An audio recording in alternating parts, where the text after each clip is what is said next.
I'm never going to have the answers. I need to know what happened to Jake. This father will never know how his son died, and some county coroners say it's because the whole system is flawed in this state. These kind of complaints, there's zero respect for the office of coroner. There are many coroners who do not attend training of any kind. Tonight, Target 8 investigates Missouri's coroner system. It turns out the people we trust to make sometimes irreversible decisions about heart attacks to murder may not know much more than you or I, and they don't have to. Those in the profession are saying enough is enough. It's time to change the system, and the current one is flawed and risky. Our chief investigator, Jamie Gray, joins us with her investigation, a case she's been working on for months. And let's start with this. What do coroners do, and how do they get their jobs? Well, 21 years old, a year living in Missouri, 6 months living in your county, and that's it. That's all you need to get elected. Now, there is some training. You've got to get 20 hours a year, but as I'm going to get into, that's not even happening in every case. Do want to mention here that coroners in our state do not actually perform autopsies or other tests. Their job essentially is to decide how someone died by choosing sometimes to have a scientific test done at a lab.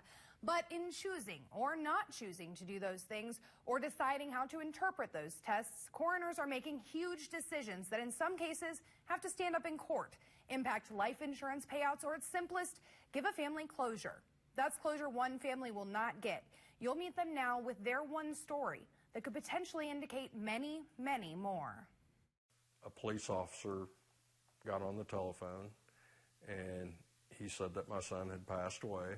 Jake Minor died July 21st, 2011. Police found no evidence of drug use in the house that evening, but he had a history of drug use. So the Howard County coroner, Frank Flaspoller, stated Jake died from an accidental drug overdose. I thought that probably was a possibility, so I didn't question anything because I just figured he did his job and that's what happened. But then came an unraveling. When we got the toxicology report back, it started falling apart. Jake's toxicology report, which took 2 years to come back, indicated something else. It came back negative for anything but marijuana, and you don't die from marijuana. Flaspoller changed the manner of death to natural, the cause, a heart issue. From the very get-go, this case was flawed. Saline County Coroner Willie Harlow met Jay Minor and his girlfriend Debbie Ferguson when they took their frustrations to the Missouri Coroner and Medical Examiner Association, where Harlow sits on the board. Jay Minor will never ever know why his son died. That's because by the time the new information came back, all evidence was gone. He made a quick decision that he was a drug user, so he died of a drug overdose, and at that moment in time, Frank Flaspoller was done with that case. And another big issue, the official records about Jake's death. It took 5 years and another coroner intervening for Jay Minor to see them. And the results? You had EMS personnel, police personnel, and a coroner who all had 3 different reports. Jake's family turned over all their records to me, and I personally compared them all. I found critical details to be inconsistent. While police said Jake was in the bedroom, Flaspoller wrote he was in the living room. While officers said his body was cold when they arrived, Flaspoller wrote he was warm, and he got to the scene after the police. It just leaves you with not knowing what happened. I mean, there's no way to tell what really happened. Additionally, there's no date for the original report, and there's another man's name on the top of the report, which was scratched out, Jake's name added in pencil. The height of disrespect. I realized this other man's name might hold the key to a big question Jake's family had. When did Flaspoller write these reports? The other man had to have died before Jake's report was written. Flaspoller agreed to meet me at the courthouse to give me that man's report and a new version of Jake's report no one else had seen yet. What I found out, this other man died in November 2014, 3.5 years after Jake, 5 months after the only date on his report, meaning these reports were typed long after Jake died. So how confident are you that the corrected reports are correct if years passed between the time that you wrote down some handwritten notes and the time that you wrote up your official report? Okay, because my official report says almost exactly what my handwritten notes say. There wasn't anything additional in other than the lab work As for those inconsistencies, it's the old report details carried over, he says. I just go in there and type over everything. But I found out the other man didn't die in a living room, which could have explained the error. He died at work. And the new Jake Miner report still has inconsistencies. The body temperature still contradicts the police report.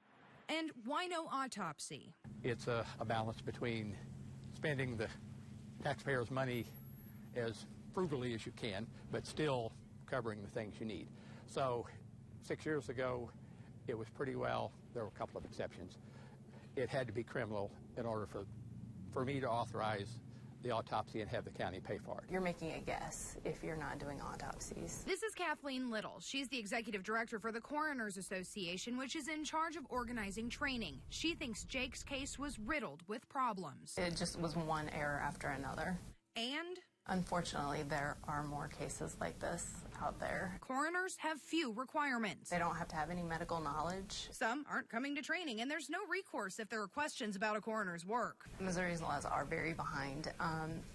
Truly, there are no regulations for when a coroner is doing their job or not doing their job. There's also no standardization for what to do in various death situations or how to keep records. So every county has a different system. Yes. Everybody's running their own. Yes. Is that problematic? It's a huge problem. Now she, Harlow, and others are pushing for changes. My goal is that we somehow get legislation passed that there is standardized training for Missouri, that we do have a standard operating procedure in place, that this is how we operate as coroners, and it's not a free-for-all. Glassbowler says he agrees with expanding training requirements and says he's made some changes in his own office to make sure reports are done faster. I will tell you, it took way too long. I totally agree with that. I've had 1,000 calls, never had one that took this long. But for those involved in trying to get answers on Jake Miner, it's past this situation. It's not about him anymore. It's about getting change. Jay Miner and his girlfriend have embarked on a letter-writing campaign to every coroner, medical examiner, and lawmaker. Our goal is that no other parent has to go through this and wonder what happened to their child.